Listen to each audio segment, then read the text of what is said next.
মই সৰ্বাণী বৰঠাকুৰ। মই ৪ৰ্থ শ্ৰেণীত পঢ়োঁ। আজি মই এটা কবিতা আবৃত্তি কৰিম। কবিতাৰ শিৰোনাম লঘোণ। কবি নৱকান্ত বৰুৱা। একো কি নাখাওঁ আজি, একেবাৰেই ভোক নাই। আছে যদি আধাকে চিৰাই দিবা ভাল চাই। দৈ মোক নেলাগে, গাখীৰৰ সৰ পালে খেজুৰিৰ গুৰ নেকি লৈ আহি ফালে। নাই যদি মালভোগ জাহাজী কলকে আন, আৰু একো নালাগে এই হ'ব জলপান।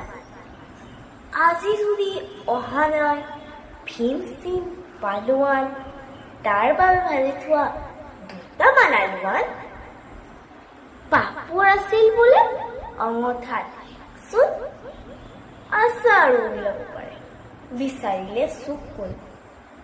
ৰৌ মাছ ভজা আছে বোলে, তাৰো দুচকলতে। এই হ'ব লঘোণত আৰু একো নালাগে।